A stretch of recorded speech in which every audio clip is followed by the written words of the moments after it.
Hidden deep in the desert sands of Abydos, approximately 350 miles south of the Great Pyramid of Giza, stands the Osirion, a monumental structure shrouded in mystery. Its origins, purpose, and design have baffled archaeologists and researchers for decades. Unlike the well-known temples of ancient Egypt, could this ancient structure hold the key to a forgotten chapter of human history? The first puzzle presented by the Osirion lies in its striking architectural divergence from typical Egyptian temples. While most temples of the pharaonic era adhere to a linear rectangular layout, the Osirion's design breaks the mold with its unique L-shaped configuration. Adding to the mystery is the Osirion's relationship with the nearby Temple of Seti I, built during the 19th dynasty. Archaeological evidence suggests that the Osirion predates the Temple of Seti I by centuries, if not millennia, implying that the site held significant importance long before the reign of Seti. This ancient structure was already in place when Seti chose to build his temple beside it, as though honoring an ancient relic from a bygone era. What made the Osirion so significant, and why did it attract the attention of the Egyptian kings? The sheer scale of the Osirion is awe-inspiring. The core of the structure is composed of massive rose granite blocks, some of which weigh an astonishing 100 tons. These immense stones were quarried from Aswan, located over 200 miles to the south, a logistical challenge that seems insurmountable given the tools and technology traditionally attributed to the Egyptians of the time. Moving these massive blocks across hundreds of miles of desert, and then precisely positioning them in a desert location far from the Nile, is a feat that defies explanation. Without evidence of advanced machinery, how were these massive stones transported and assembled with such precision? The Osirion's architecture, featuring a sophisticated double-layered roofing system and interlocking wedges, suggests a level of engineering knowledge far beyond what ancient Egypt is known to have possessed. The use of granite, a hard and unforgiving material, only adds to the mystery. Working with granite requires advanced tools and knowledge, skills that, according to historical records, the Egyptians had not yet developed during the early dynastic periods. Another striking feature of the Osirion is its complete lack of Egyptian hieroglyphs or artwork. In contrast to nearly every other Egyptian temple or monument, which are richly decorated with carvings, inscriptions, and illustrations, even more unusual is the Osirion's subterranean layout, which is highly uncharacteristic of Egyptian temple architecture. The entire structure lies 15 feet below ground level. The idea that it predates the buildup of sand and soil that has accumulated over millennia suggests a timeline stretching back to an era before the sands of Egypt's desert even existed in their current form. Water erosion patterns found on the limestone enclosure surrounding the Osirion add yet another layer to the mystery. Some researchers argue that these erosion marks could only have been caused by a much wetter climate, possibly dating the structure back to the end of the last ice age, when the region experienced more rainfall.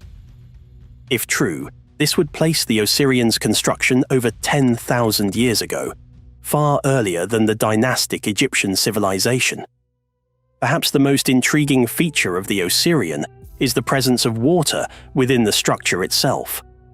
Modern seismic technology has revealed that the visible portion of the Osirion is only the uppermost part of a much larger complex, which extends at least 50 feet below the current floor level. Beneath the surface, seismic tests have indicated the presence of hollow chambers, which have yet to be explored due to the water that continually fills the site. The source of this water remains unknown, and its continuous flow presents a baffling enigma.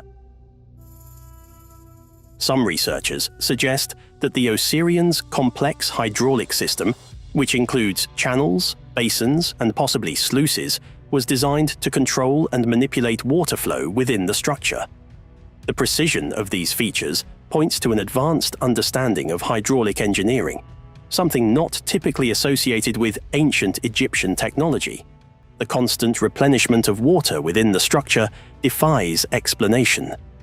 James Westerman, a renowned archaeologist and historian, has spent decades studying the Osirion.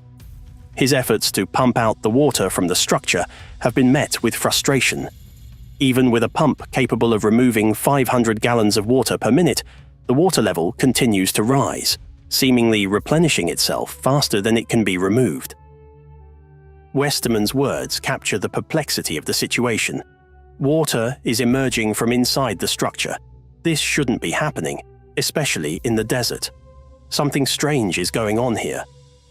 The water in the Osirion was found to have a unique chemical profile, different from the surrounding wells and aquifers in the area.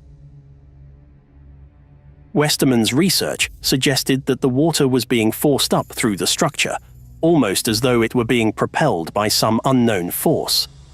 The water's chemical composition and isotopic profile indicated that it did not originate from the nearby Nile River or local aquifers.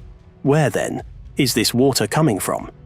The Osirion's water behaves more like that of a geyser, but without the typical signs of volcanic activity. Is there an underground spring or reservoir beneath the structure, or could the water be flowing from a deeper, as yet undiscovered source? One of the most intriguing aspects of the water is its unique properties. Westerman conducted hydrologic studies and found that the water within the Osirion was drinkable after filtration. Yet another anomaly is the temperature of the water.